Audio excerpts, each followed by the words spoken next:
Salt stung her lips, iron laced her tongue, and the storm above the carrier deck boiled like a living beast. The launch officer gave the signal. But Avery didn't wait. She hit the throttle, and in that breathless instant, her world split between regulation and instinct, and she chose the one that might get her. Court-martialed. The day had started with silence. Avery Vega stood beside her assigned FA-18, one gloved hand tracing the riveted panel just below the cockpit. The bird still carried the burn marks from a rushed retrofit. It looked tired. So did she. Behind her, the carrier's night crew shuffled about with practiced urgency, prepping for a pre-dawn sortie none of them fully understood. Deckhands, engineers, refuelers, all moving under the red glow of hazard lights and the muffled cough of turbines warming up. Somewhere beneath them, in the belly of the USS Midridge, command was pacing. The silence between orders stretched too. Long and Avery, rookie in designation only, didn't trust long silences. She didn't glance at the rookies in the ready bay who'd been told to stay grounded. She didn't acknowledge Lieutenant Hardin's clipped dismissal from the prior briefing. And she didn't let herself look toward the ocean, where the incoming radar blip had vanished 20 minutes ago. Instead, she did what she always did when her gut screamed louder than protocol. She ran the checks, left aileron responsive. Right. Aileron tight but clean. Flaps aligned.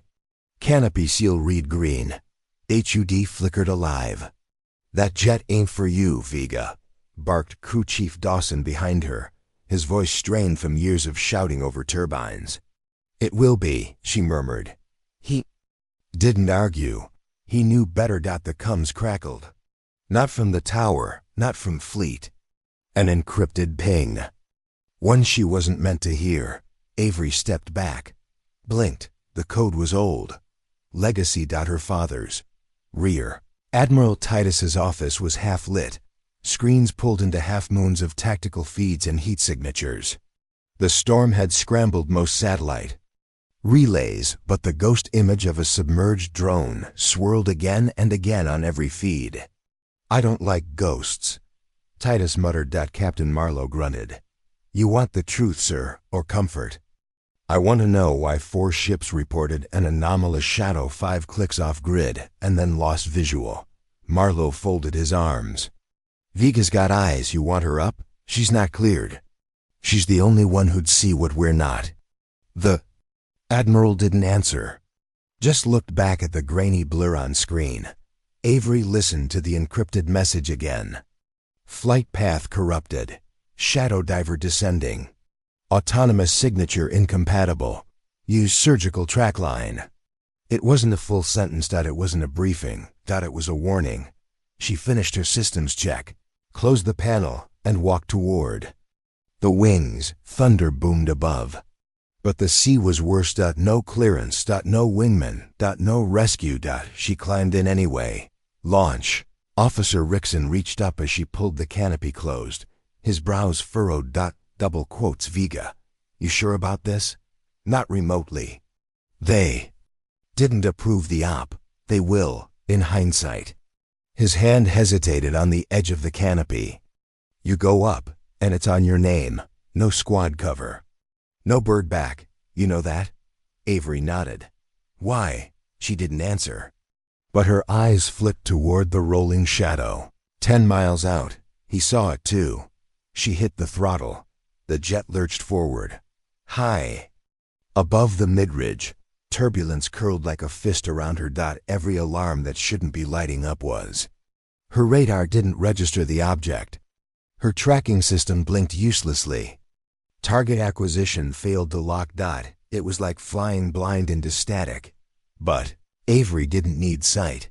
She listened. To pitch. To pulse. To a cadence she'd learned from a man who once disarmed heat seekers by heartbeat. Her father. 5 clicks out. Submerged but visible through the churning water, was something that didn't match any naval schematic. No known signature. No friendly pings. It was too quiet. Too smooth. And it was moving toward the carrier. Fast. Avery tilted the FA-18 into a high loop and descended. The first warning hit her helmet. HUD in red. Unsanctioned flight path. Return to base. She ignored it.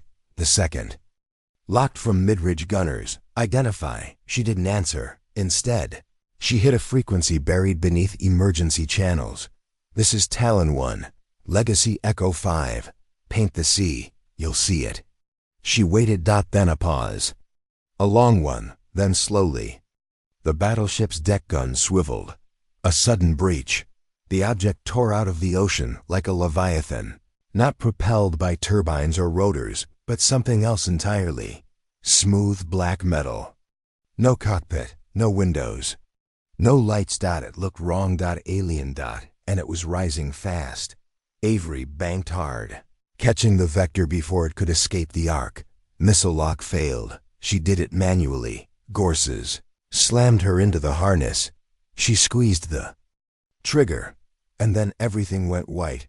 When she came to, the jet was spiraling, one engine dead. Canopy cracked, but she wasn't done. She pulled the yoke. Leveled. Barely. Behind her, flames bloomed across the sky. The object had fractured into shards. One splashed back into the sea. The other's gone. She heard Rickson on the comms. You're not gonna make the deck. We're scrambling the cable. Steer starboard. She didn't respond. Instead, she locked eyes with the midridge below, with the men who had watched her take off against orders. She landed without clearance, and she landed fast. Steel screamed as rubber hit deck. The entire crew watched, and no one spoke. Minutes later, her helmet still on, Avery stood in front of rear Admiral Titus. He didn't speak for a long time. Then, that thing would have sunk the group. She nodded. Double quotes. How did you know? She looked at him. Because I stopped waiting for permission. He stared. Then nodded. We'll need a full report. She walked out before he finished. Outside, rain pelted the deck. But the sea had calmed. She looked up. Radar shadow was gone, but she knew something else was coming. And next time, she wouldn't be the only one ready. Before we jump back in, tell us where you're from. If this story moves you, please subscribe. Tomorrow, I have a special story for you. Cold open hook, a piercing alarm fractured the pre-dawn calm. Avery's eyes snapped open as the hangar lights flickered red. The hum of auxiliary generators echoed through the cavernous space, punctuated by the clank of maintenance crates and the distant rumble of carrier engines. Avery Vega stood rooted beneath the catwalk, her flight jacket unzipped, revealing the faded insignia of a squadron that would rather forget her. Rain drummed on the metal roof, resonating like a heartbeat in the stillness. Behind her, the hangar chief barked orders. Deckhands rushed to secure bays as the midridge listed gently under a shifting swell. The carrier's steel ribs creaked, a reminder that every structure, like every pilot, carried hidden fractures. Avery's gaze drifted to the jets cued for launch. Sleek, lethal, and obedient. Her own FA-18 sat at the end of the line, wingtip. Sensors still missing the recalibrated arrays she'd installed herself. She reached out, fingertips brushing cold metal. You should be asleep, Crew Chief Dawson murmured from the shadows. Oil-streaked and exhausted, he held a toolbox in one hand. Avery managed a tired smile. Tomorrow, I'll need you on the starboard. Catapult, he stiffened. No orders yet. She met his eyes. Orders are happening. I can feel it. Dawson shook his head. Your gut got you court-martial papers once. She didn't reply. Instead, she peered beyond the open bay doors at a whisper of movement on the horizon. A faint silhouette through the downpour. Not a jet, not a ship. Something unnatural. She'd slept 2 hours, briefed for one, and debriefed for none. After her unauthorized sortie, the brass had filed her under undisciplined but effective, a euphemism to preserve reputations. Avery suspected the verdict was an executive decision, punished lightly so competence didn't die in bureaucracy. She'd been escorted down to this hangar for a quick gear check. But the moment she felt the air shift charged with more than Stormer, instincts ignited. An encrypted ping flared on her wrist console. A single line of code, 9X Delta override. Her pulse skipped. That call sign belonged to her mentor, Major Sonia Delta Reyes, her mother's oldest friend and the woman who'd taught her surgical medevac in hostile zones. Sonia was the one officer who trusted Avery's every twitch of intuition. She tapped the icon. No acknowledgement. Talon 1. Do you copy? She spoke into the comms, low and steady. Movement behind her froze. Deck crews paused mid-stride, eyes scanning the gloom. This is Delta. Emergency void all sorties until green clearance. Repeat, hold positions. That was enough. Avery turned to Dawson. Tell the team to stand down. He hesitated. No, her breath caught. What do you mean no? Orders just came through. Full strike package, we launch in 10. Her stomach dropped. From who? He didn't answer. Outside, the storm intensified. Lightning illuminated a shape skimming the water's surface. It moved too fast for any seacraft. A dark slash against the waves. The strike brief had been for a high-value SAR mission in hostile territory, not anti-submarine warfare. Yet here was something resembling what she'd downed yesterday less. Wreckage, more purpose. Her HUD pinged again, new coordinates locked. A ring appeared over the bay doors, blinking. She swallowed. Might be the same ghost. Dawson cursed under his breath. If it is, we're screwed. Avery's jaw set. The crisis was clear, and her hidden expertise called her forward. Backstory thread. In her father's garage, she had once learned to listen to an engine's pulse. It's alive, he'd said. Not all threats announce themselves. The memory was a whisper beneath. Her racing thoughts. Now, she straddled the line between life and wreckage again. Inciting incident. The green light on the catapult switch flickered on its own. Not the scheduled launch control, but an override from Keek. Avery's cum crackled. Eagle 6, Eagle 7 hold position. Talon 1, clear deck, you're up. Her mouth went dry. Usually, such orders came with layers of approval. This was a direct tap, urgent enough to bypass processing. She didn't question. She moved. Everyday competence. She climbed into the cockpit, feet finding pedals by muscle memory. With gloved precision, she calibrated the sensors Dawson had installed last night, aligning the LiDAR to pierce rain and foam. She adjusted the targeting computer, even added a manual override, blinked through checklists that scrolled so fast she read them at a glance. Her slimmest movements, finger twists on knobs, her breath held at high G's, were textbook, hidden. Under the guise of routine, crisis and reveal, the deck heaved beneath her as the catapult arm locked in. She squeezed the yoke as the bar snapped.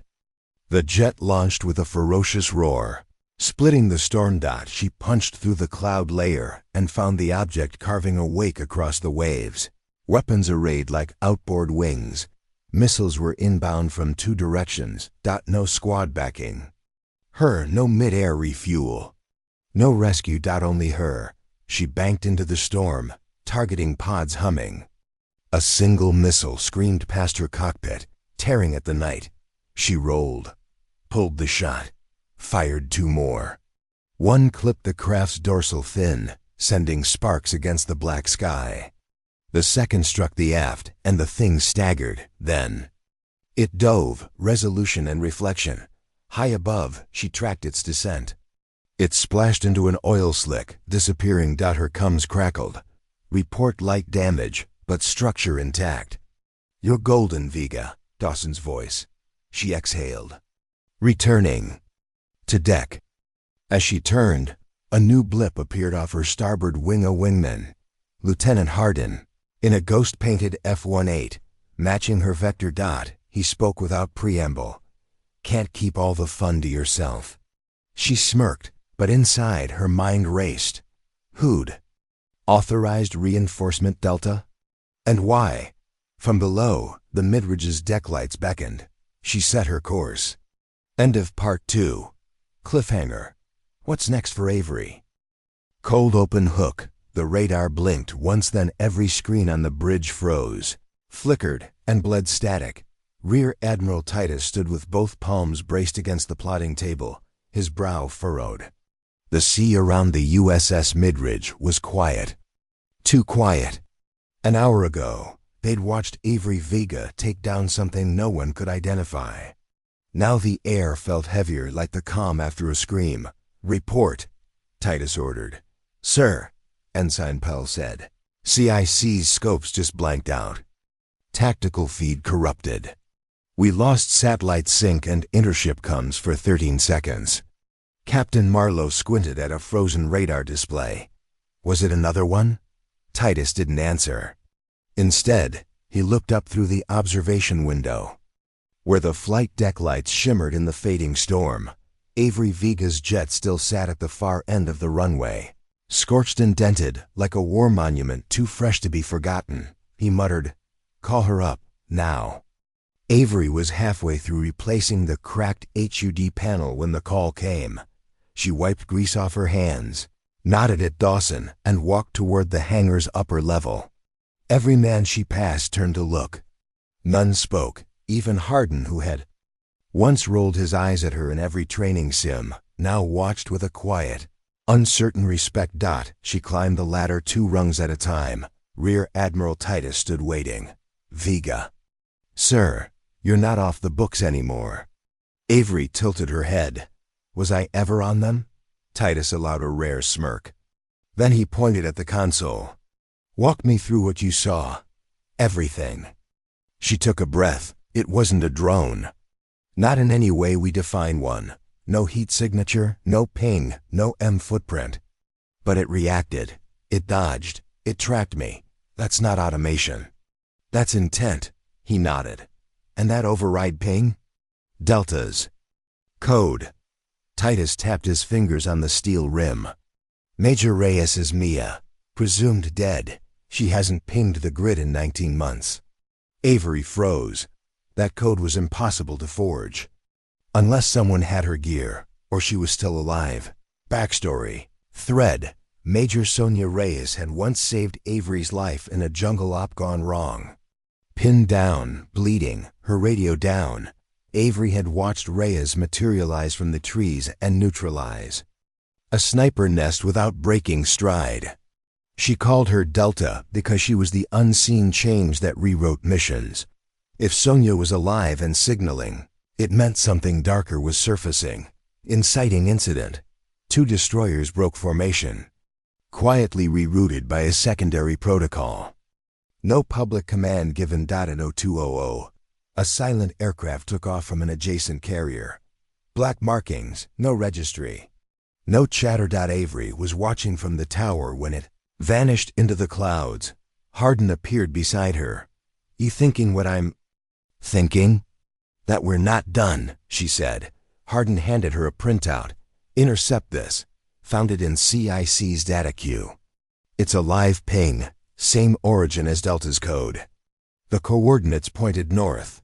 Open ocean. No mission was logged. Crisis and reveal. Avery stood before Titus, helmet tucked under one arm, requesting mission approval. "I need to see what's out there." Titus hesitated. "If this goes sideways, I'll adjust mitter." He handed her a folder. "This was never authorized, understand?" She nodded once. Hardin stood waiting at Bay 4. They launched together silent flight. Off-dash grid. 30 minutes in, their radar picked up a ripple, not a shape. A disruption in the airspace. And then, a signal. Voice only. Echo 5, Talon 1. "Eyes up." It was Sonia. Her voice, unmistakable. Resolution and reflection. They flew toward the transmission. It cut off halfway through a sentence. They reached the origin. Floating there was a stealth capsule split open. Systems dead. No crew. Inside. A scorched tag. Reyes, Delta 1. Prototype ARMO. And a message etched into the wall in blood. "They're already here. Drop if you've ever been underestimated." Hit subscribe so you don't miss what happens next. End of part 3. Cliffhanger. Who else is out there? Cold open hook. The capsule ignited without warning, vanishing. In a flash that left Avery's ears ringing and her mind racing, rain lashed the canopy. Avery's hands gripped the throttle as her HUD rebooted. Fragments of debris from the destroyed stealth capsule scattered across the ocean below, still glowing at the edges. She pulled into a steep climb, avoiding a spire of smoke spiraling upward through the storm. Hardin's voice cracked over the comms. That thing just self-destructed. Vega, are you reading this? Yeah, but not just self-destructed, she muttered. It wiped something.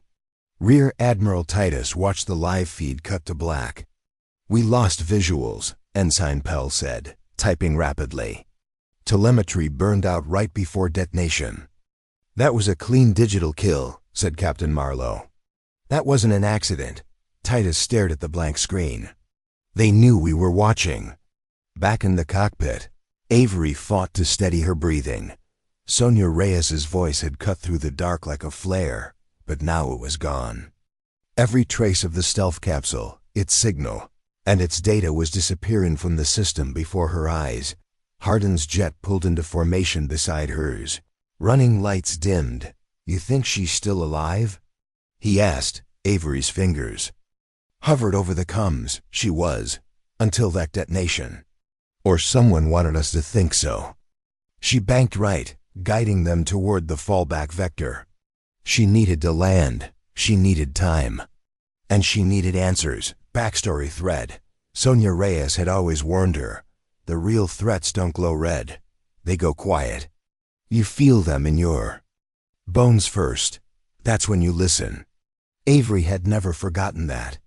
It was how she'd survived Sudan, Kandahar, and now the Pacific. Instinct had always whispered just before orders caught up. But this was different. This felt like the whisper came from inside her own blood. Deck returned to the Midrigid. Moment Avery's boots touched the carrier deck. She was swarmed. 2 MPs escorted her to the CIC under Titus's direct orders. Her helmet remained sealed. She didn't want them to see the tremor in her jaw. Inside, Titus paced. Marlowe stood off to the side, watching like a hawk. Explain what we just saw, the Admiral said. Avery didn't flinch. A trap. The capsule. Wasn't a message, it was a decoy. They wanted us to think Reyes is dead, or they wanted us to find it. Either way, it means she's still moving. Or compromised, Marlowe said. Or hunted, Avery countered. She left that tag on purpose. She wanted me to find it. Titus leaned forward. So what do you suggest? We follow the trail, before it goes cold. Inciting incident. At 0310, the Midridge's sensor array newly rebooted picked up an encrypted frequency spike from a Chinese weather satellite overhead. It shouldn't have been in the region. It shouldn't have been emitting anything. And yet, buried beneath its normal telemetry data was a looping transmission. Sonia's voice. Echo 5. Umbra still active. Directive Theta in motion. Coordinates. Follow. The message looped 3 times and ended with a 6-digit coordinate that placed the source inside the Marshall Islands exclusion zone, a place supposedly cleared. Years ago, after a fuel spill, Avery grabbed the map overlay. That's a dead zone. No civ flights, no recon. No reason for a satellite to sweep there unless someone's hiding. Titus looked up. Are you suggesting a black site? No, she said. I'm suggesting something worse. Crisis. The Midridge couldn't go alone. Titus requested a ghost convoy from the Joint Task Force, but before reinforcements arrived, the Midridge was hit. A silent EMP burst from above, not visible, not trackable. For 5 minutes the ship was blind, engines down, lights dead. Jets. Inert, no response from any naval satellite, only. Avery's systems, manually rigged with analog backups, remained partially online. She grabbed her pack. Hardin on her heels. We need to launch. Now. You won't get clearance.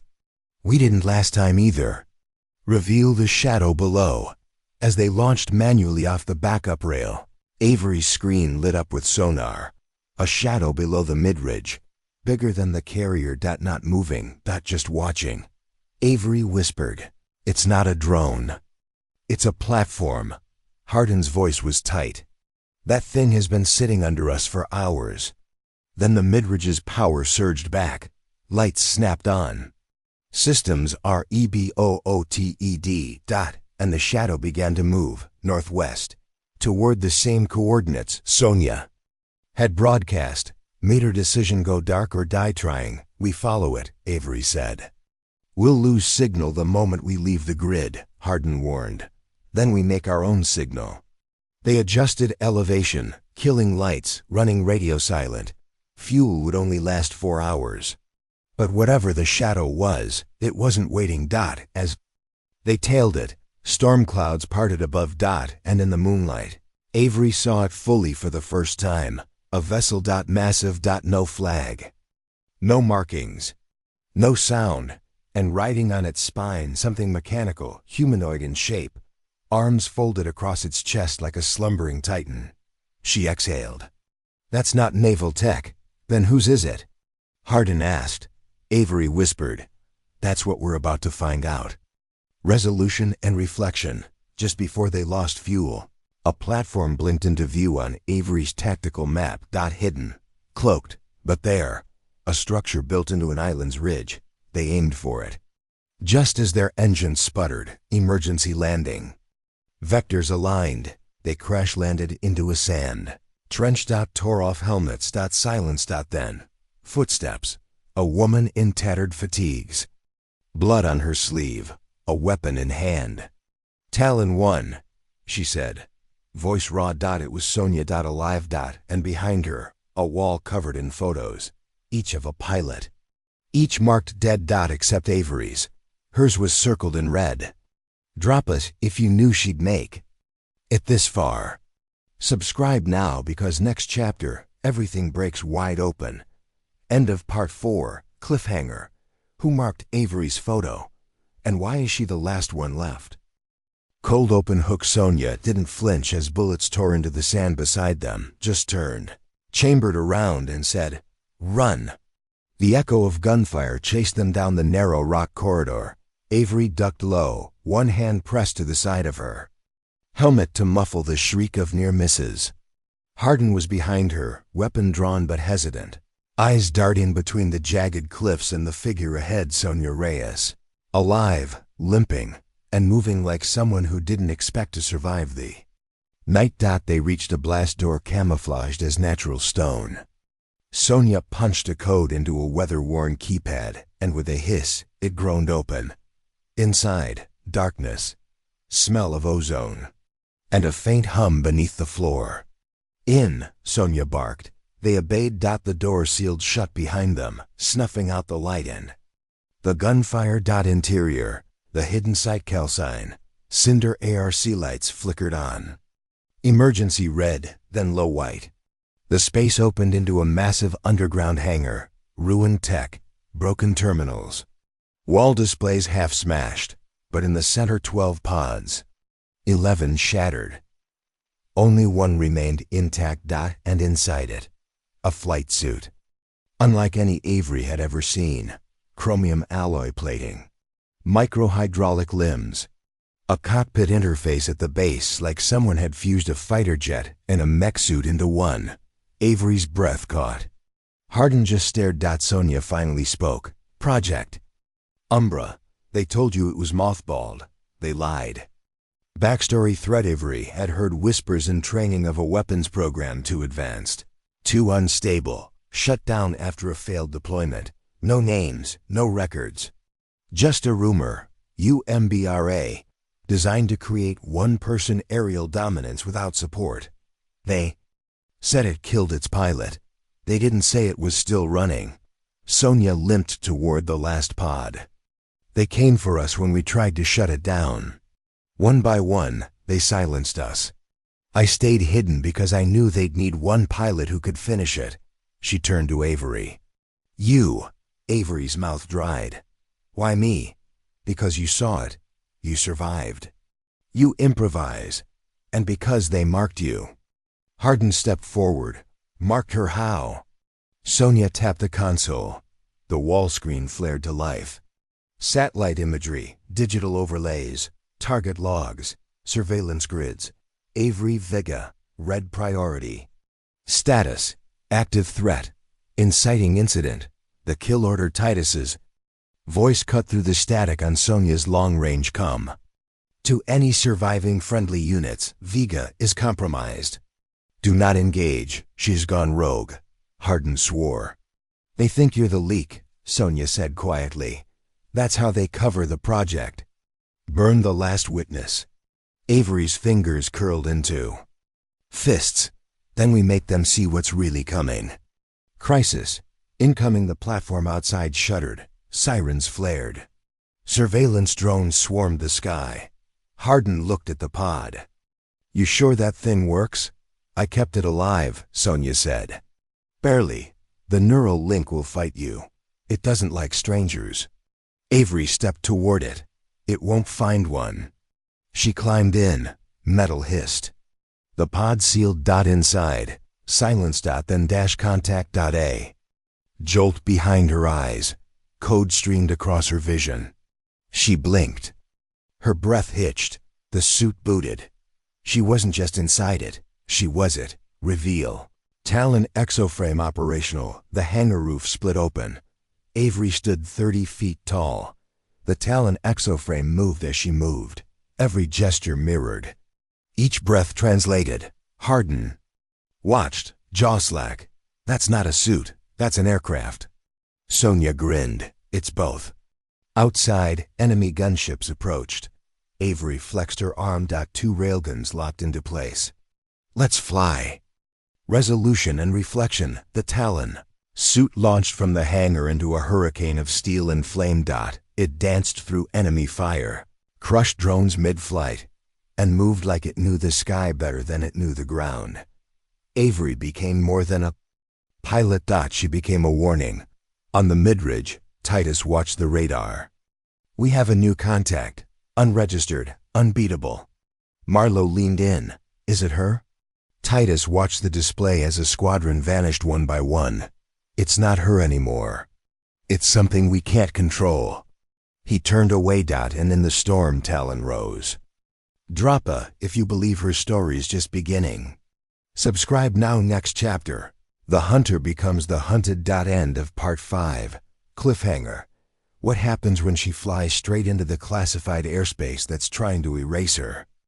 Cold open hook. The Talon exoframe crashed through a wall of cloud cover, and there, in the hush between radar pings, every missile lock in the quadrant went red. The sky over the exclusion zone wasn't empty anymore. It was alive with intent. Avery. Vega gritted her teeth inside the neural cradle, the Talon suit responding to her thought before she could finish the instinct. Her hands barely twitched. Her breath stayed shallow. But the air around her bent to her will. Below. The ocean burned. The first wave hit hard. A fleet of unmanned assault drones, Delta class, skinned with adaptive camo, nearly invisible to everything, but the Talon's embedded LiDAR swooped in. From 3 vectors. Inside the cradle, Avery felt each shift in pressure like a cord vibrating through her spine. Her father's voice echoed faintly in memory. It's not just the machine, it's how you breathe into it. So she did. She breathed and fought. The railguns fired without delay, but Avery was already pushing the Talon into a backward twist that no airframe that size should have survived. The gay forces should have crushed her, but the suit compensated. Muscle for muscle. 2 drones exploded mid-arc.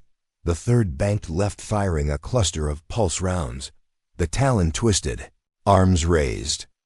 The rounds struck, but instead of tearing armor, they dispersed against a counter-current field generated from the exoframe's spine.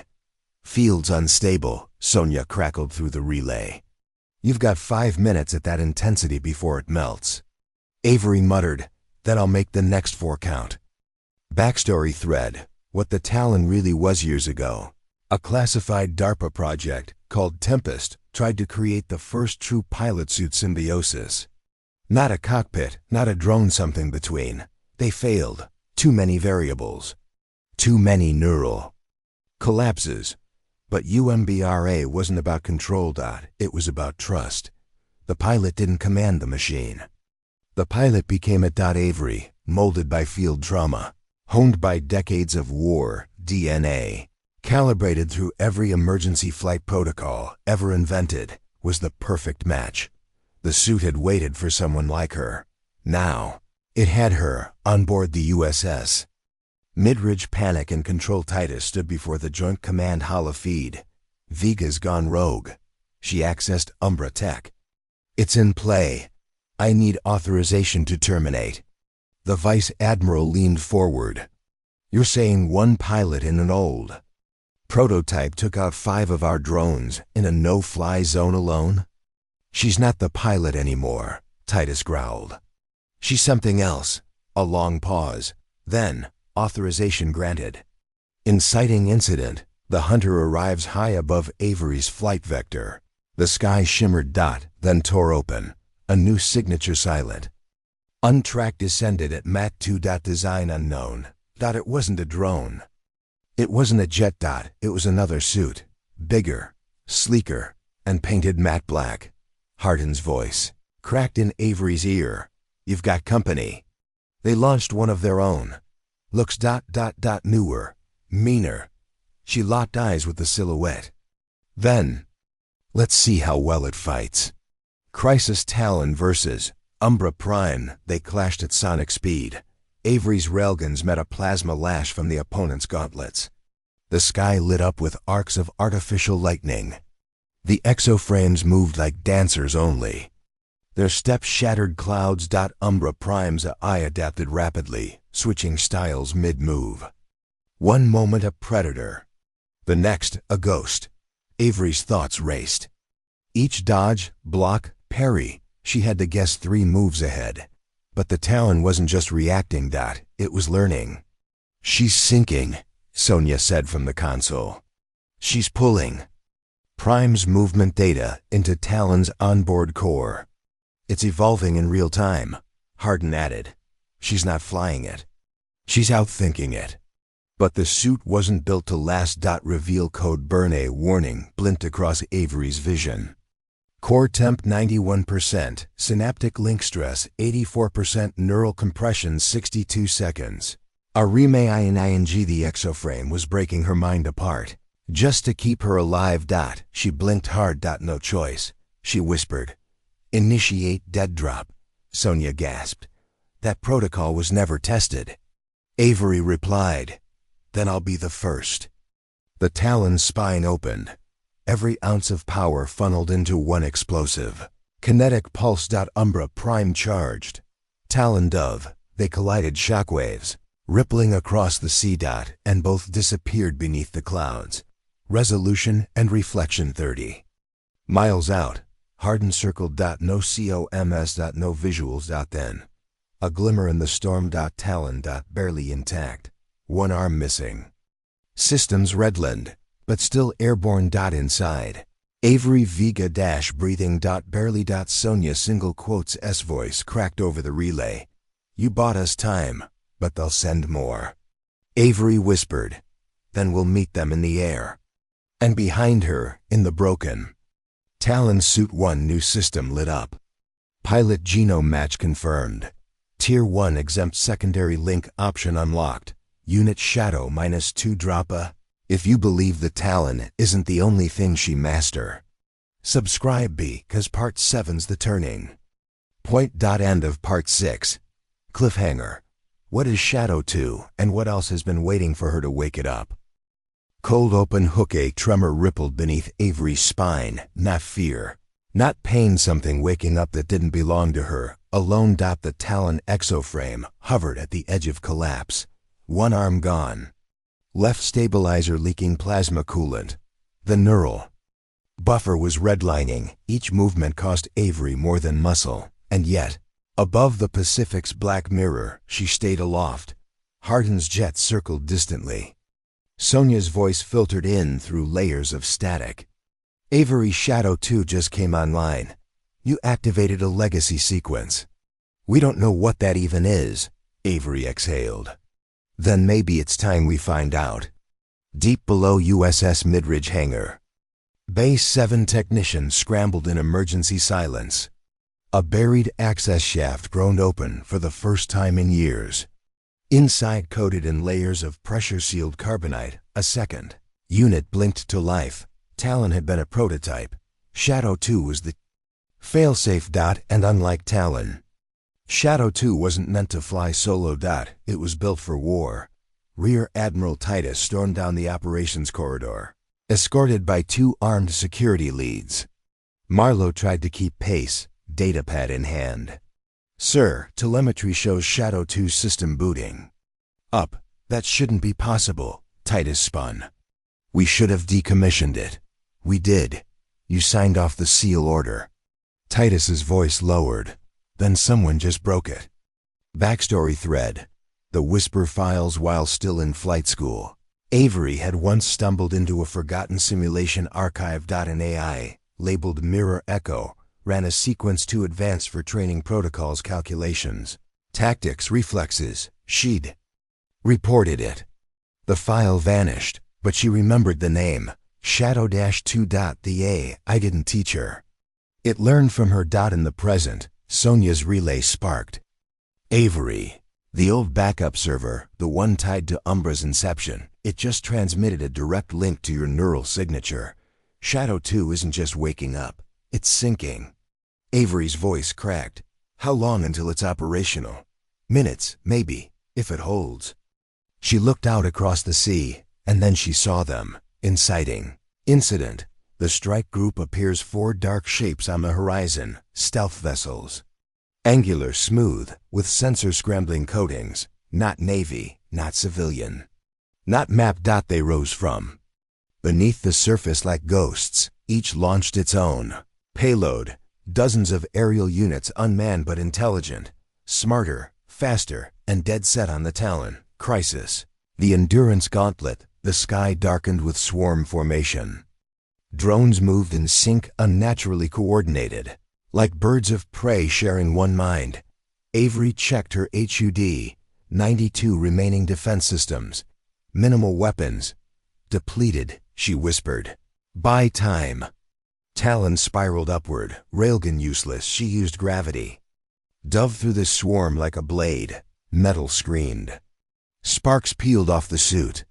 For every 3 destroyed, 5 took their place. Her suit coughed warnings. Neural buffer stability. 13% pilot vital signs. Sierra TICL still. She flew. Until reveal. Shadow 2 drops a blip on radar. Then a streak of silver fire. The second suit roared. Down from the atmosphere. Shadow-2. Bulkier. Built for destruction. 4 articulated wings unfolded mid-air. Stabilizing its descent like a raptor. It hit the ocean. Then leapt skyward, one seamless motion, and in its chest a pulsing core. Control. Systems asking for a pilot, Sonia yelled. Avery coughed blood. Link it, now. Hardin's voice cracked. You'll rupture your mind. Then I won't have to remember losing. She dove again, this time toward Shadow-2. And merged. Symbiosis protocol, 2 minds. One purpose, the interface screened. But then silence. Then harmony. The Talon's neural map shifted. Shadow 2 absorbed it. Multiplied it. Avery stood taller. Faster. Stronger. The AI greeted her. Welcome, pilot. Ready to execute. Termination swarm Al-Pashi, she whispered. Burn them all. Resolution. The turning point, the Shadow 2 exoframe tore through the swarm like a storm god. Twin fusion blades extended from its forearms, each one humming with magnetic spin. Dozens of drones exploded in light and metal. The stealth ships below activated. Rail cannons too late. Avery dove. Slicing through hulls like paper. The ocean lit with wreckage. On the Midridge, Titus watched in stunned silence. Abort the mission, he whispered. Sir, she's not rogue anymore. She's leading something we never understood. Reflection. A new signal as the last enemy vanished. A new signal pinned in Avery's HU dot, coordinates dot from deep space. "Sonia," she said, "that wasn't the last wave." Her voice shook. "They weren't here for us. They were scouting. Drop a. If you know she's only just getting started.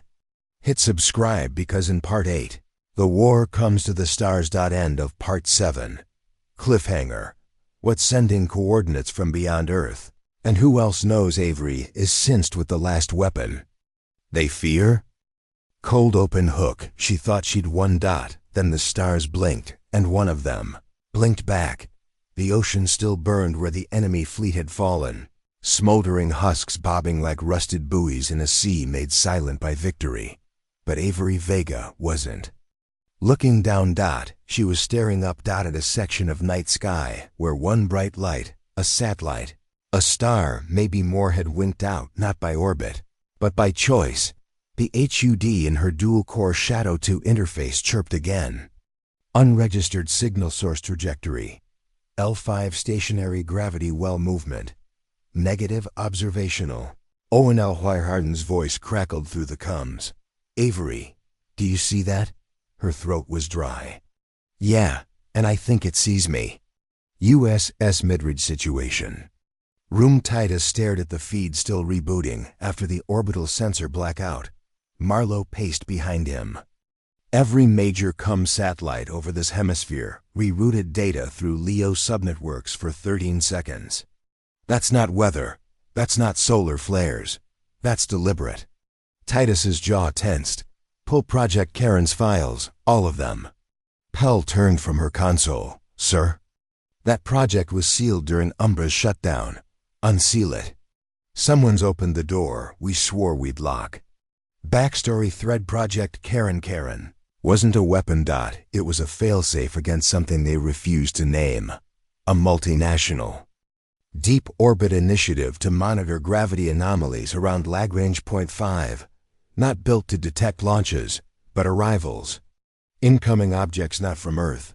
The first anomaly was 10 years ago. The second, last night. But only one thing responded. Shadow 2. In sighting. The response pinged Shadow 2's core, pulsed blue. Then green. Avery's HUD filled with glyphs, nonlinear, fractal-coded, symmetrical patterns, unlike any language known. They burned into her peripheral vision. Then clear text. "You are awake. More are coming." Rishi staggered inside the neural cradle. Sonia's voice snapped. "Avery, your vitals are spiking. You're bleeding from your ear. Abort the link." "But," Avery whispered, "I think I just got an invitation." Crisis. The recall directive back at the Midridge. Titus received top clearance orders. Avery Vega was no longer authorized for military support. The exoframes were to be forcibly extracted. Shadow 2 was to be dismantled. His hands shook. "Send the Vulture team." Reveal. The team arrives 6 hours later over the reef where Avery landed Shadow 2 to rest. A black transport descended. Armored, mute, efficient.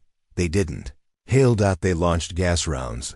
Avery, exhausted from the link, barely had time to seal the frame. Harden yelled from cover, "They're here to strip you out."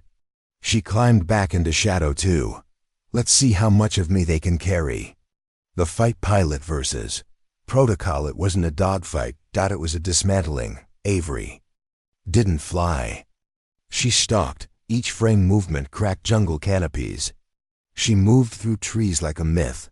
One Vulture suit charged miniaturized rail. Spike aimed for her core. She caught it with Shadow 2's remaining arm and drove it into the ground. 2 more flanked.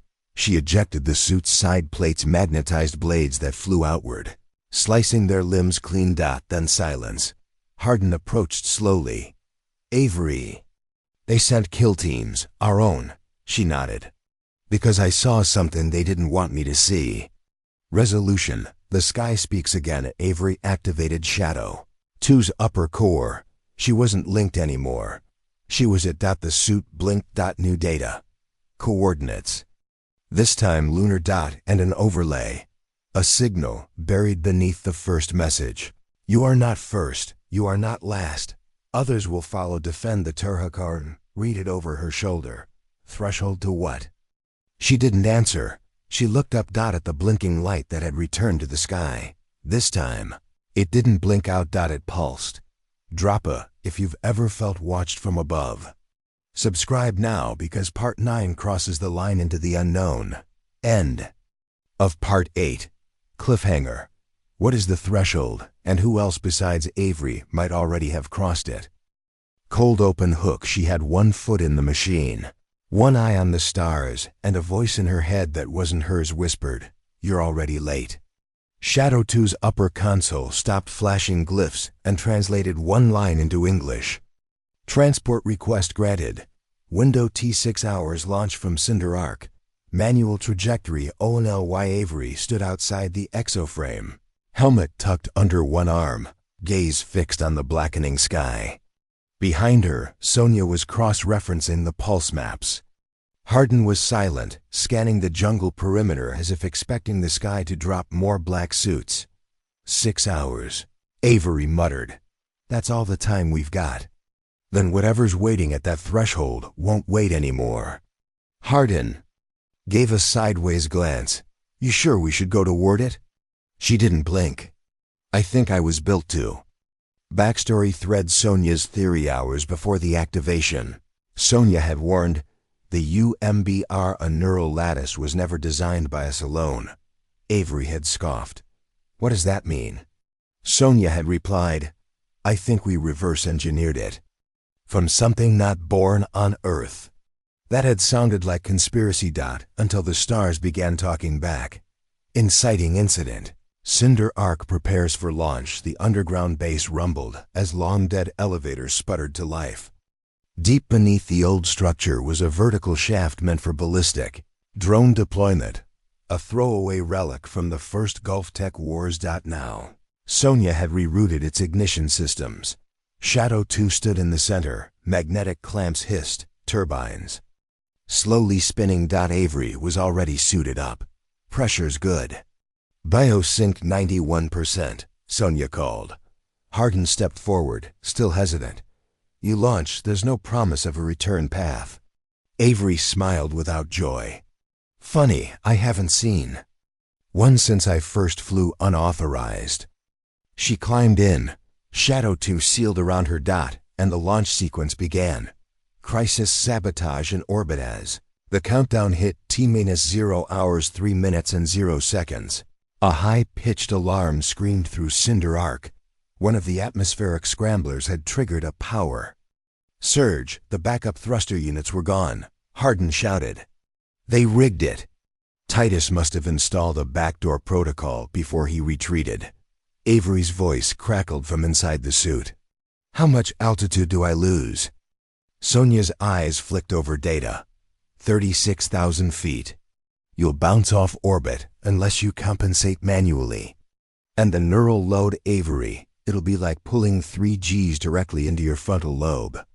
Avery replied evenly, then, I'll fly it the old way.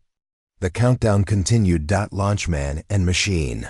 A lone Shadow 2 ignited with a howl that shattered the old launch walls. It tore up the silo, broke through the crust of reinforced steel, and shot skyward like a god's arrow. Inside, Avery gritted her teeth against the pressure. Alarms screamed. Blood vessels burst in her cheekbones. Oxygen dipped, but she didn't flinch. She aimed her mind, and the suit obeyed. At 67,000 feet, the stars tilted. The suit leveled. And a ring of symbols appeared around her HUD. Then one of them pulsed. A corridor of light blinked open above her. The threshold. It wasn't a wormhole. Not exactly. It was a stable energy funnel, fixed, old, and very deliberately aimed toward the edge of the moon's gravity well. Inside, Avery saw not stars, not space, but terrain, mountains of cobalt glass, skies swirling with purple haze, strange lightning that didn't strike, just hovered in arcs. Pilot link confirmed environmental stability pending initiate descent. When he blinked once. He revealed the archive world. Shadow 2 dropped through the corridor with 0 resistance. It wasn't spaceflight, it was dimensional slide. She landed with a heavy hiss of vents on stone that vibrated like quartz. The air was breathable. Her suit's scans didn't flinch and spread before her. Structures. Towers like obelisks, pillars humming with residual energy. And in their center 3 more EXO frames. Waiting. Where am I? She whispered. The AI responded. This is the archive. This is where the first pilots died. This is where you begin resolution. The others. She stepped forward. Each of the other suits activated in sequence, responding not to her commands, but to her proximity. They shimmered, then shifted, and inside holographic figures appeared. Not human, but similar, elegant, tall, with cybernetic traces. Along translucent skin, a voice filled the air. Vega, daughter of pattern breakers. You followed where others were erased. You have not broken. You are the key. She stepped back. What key? They turned as one, to awaken the fleet. Drop a if you feel the archive calling. Subscribe now because Part 10 wakes thee. Galaxy. End of Part 9. Cliffhanger. What is the fleet, and why has it been waiting for her? Cold open hook, the sky above the archive turned black, not with storm, but with wings.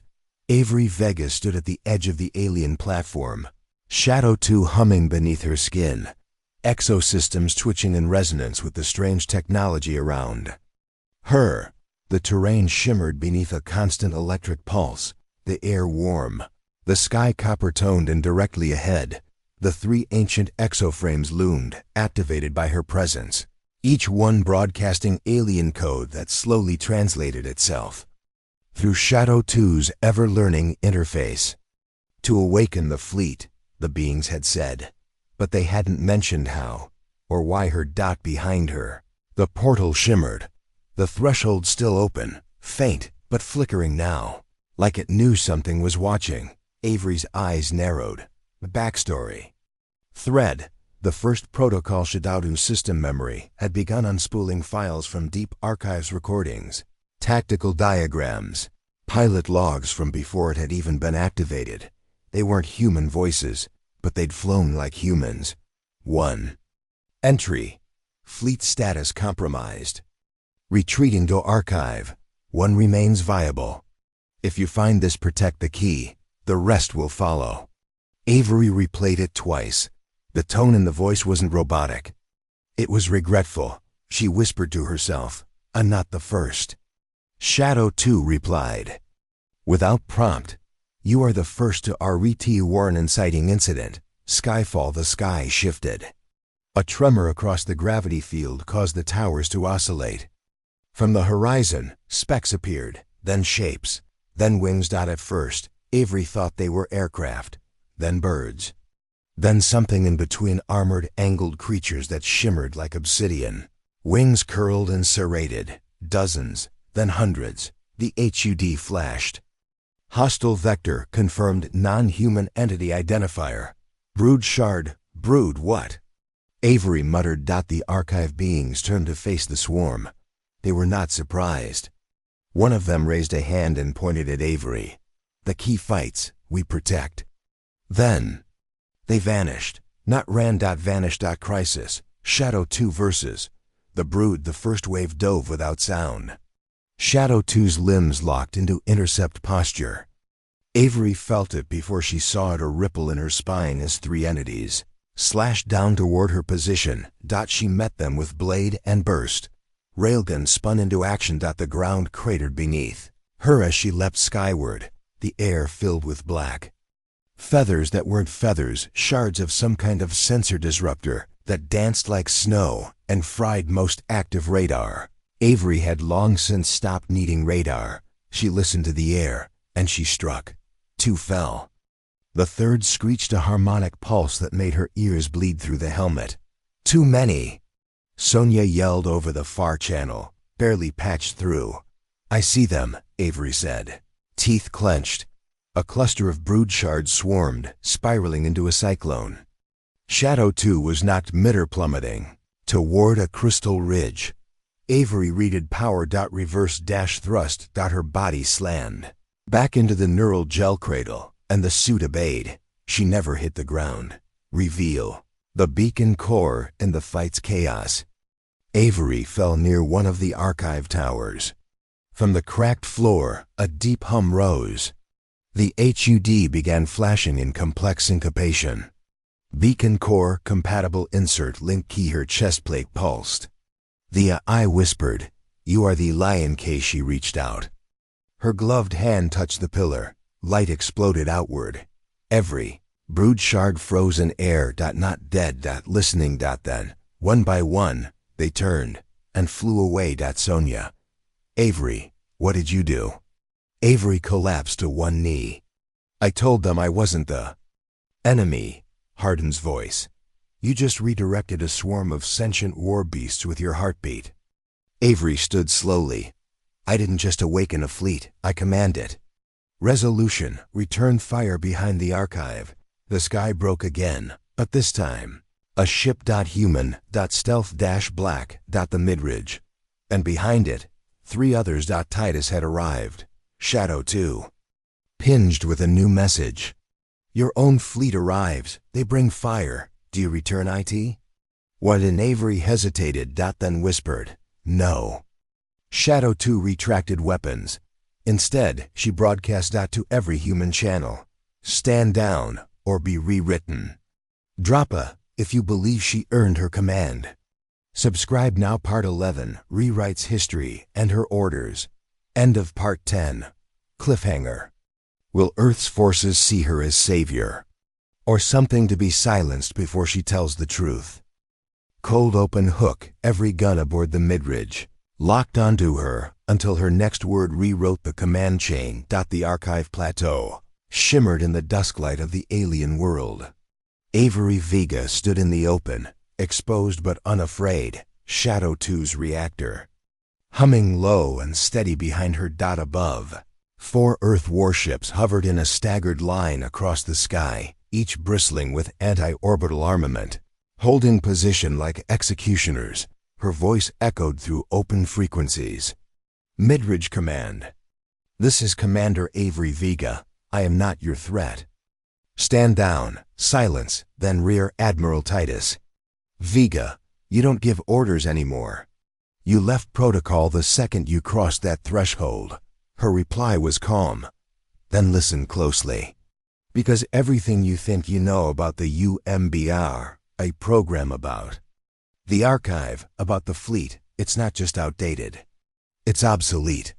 And if you fire, you don't just start a war. You and the only hope we've got left. Backstory thread. The clean sweep directive in the early days of Umbra R&D. An override directive was embedded into all exoframe telemetry. Known as clean sweep, it authorized command to initiate self-destruct if any frame reached exocompromised. Status unauthorized contact with non-Earth systems. Shadow 2 had just crossed that line. Titus, in the warship command deck, stood over the holoscreen. Marlowe asked, "You want to initiate clean sweep?" Titus stared at Avery's live feed. "No, not yet." Inciting incident. Shadow 2 broadcast truth. Avery took a breath, then tapped into the archive. Shadow 2's array flared. Suddenly, every human ship in orbit, every satellite on the dark side of the moon received an unbroken feed. Projected from the archive tower was a historical record, not of Earth, of others. Worlds consumed by entities beyond known galaxies. Fleets dissolved in silences no radar could track.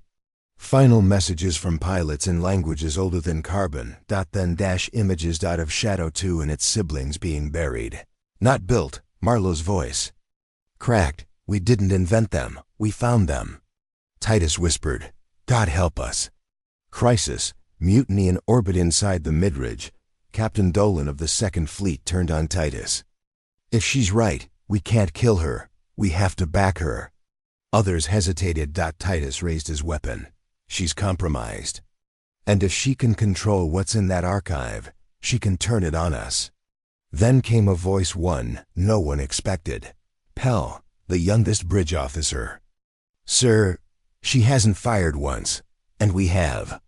Maybe that's the difference.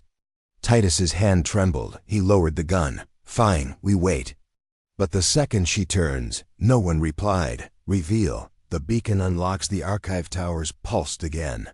Shadow 2 flared in response. Avery's HUD translated. Fleet unlocked station. Sigma Wake reactivated. Pilot Vega. Primary link CONFIRM8 high above. Far beyond the visible clouds. A ripple in spacetime cracked. A structure unfolded. Massive, ring-shaped, orbiting nothing. A stasis vault. Larger than any station built by human hands. Inside it, rows of ships. Not EXO frames. Ships. They're waking. Up, Avery said. Breath shallow. Shadow 2 system blinked. Station Sigma Wake awaits final code. Speak the KEY. Avery didn't to know what that meant until she heard it in her mind. The word, risen. She whispered it. The station came alive. Resolution. Earth's Choice. Marlowe stared at the new fleet. Assembling beyond orbit. They're not coming to fight us.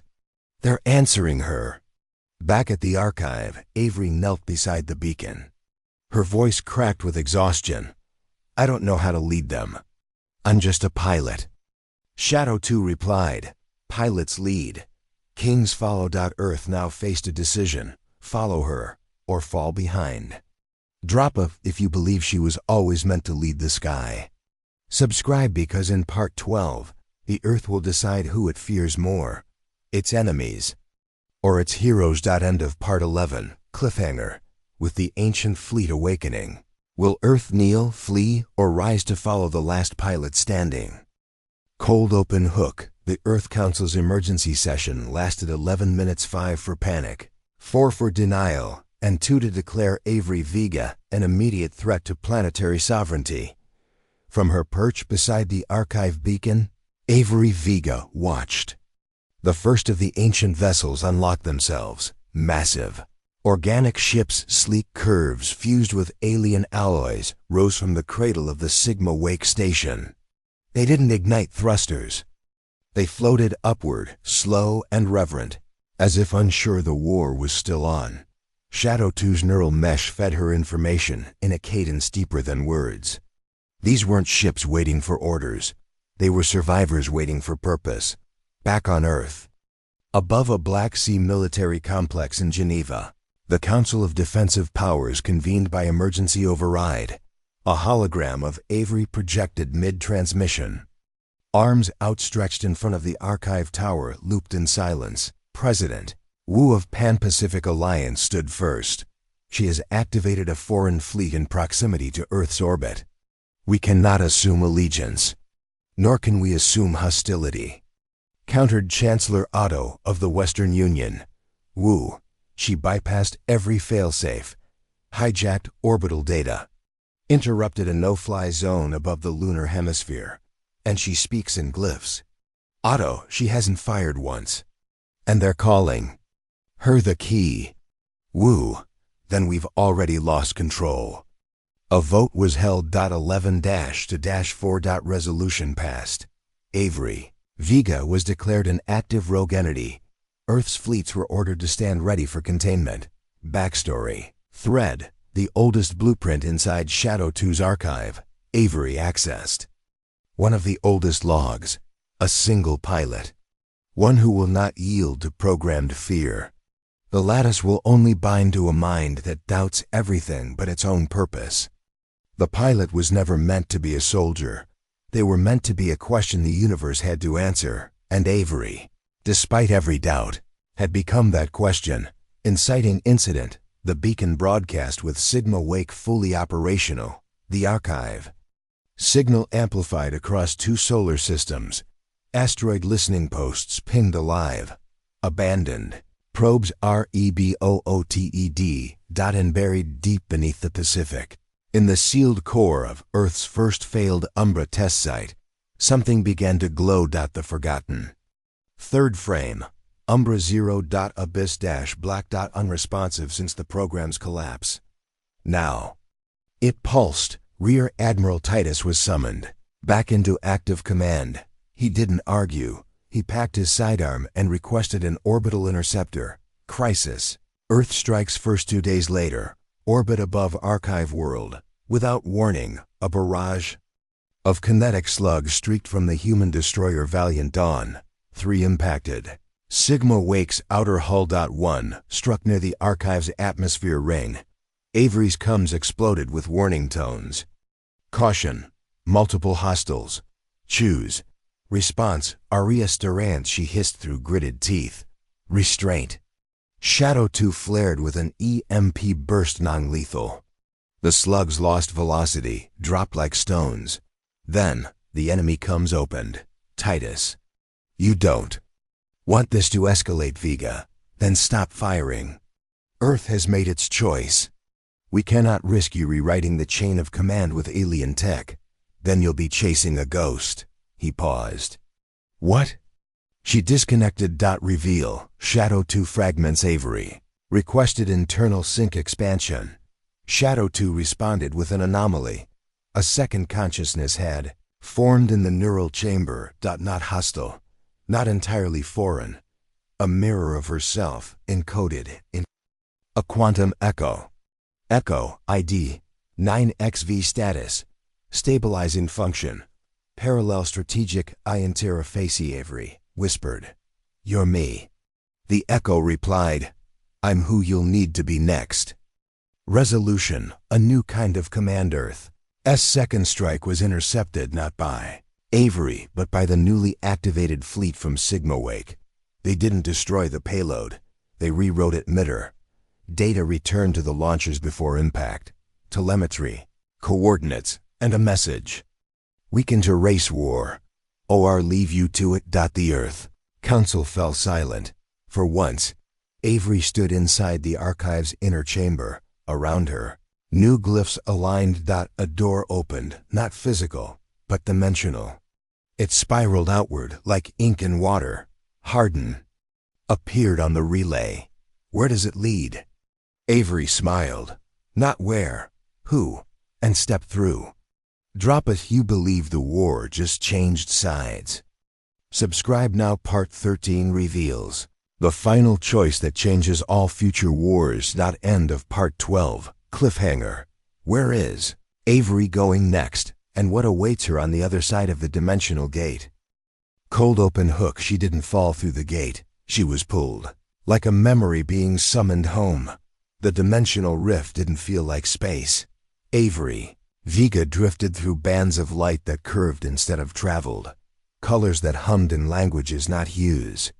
Shadow 2's neural cradle was gone.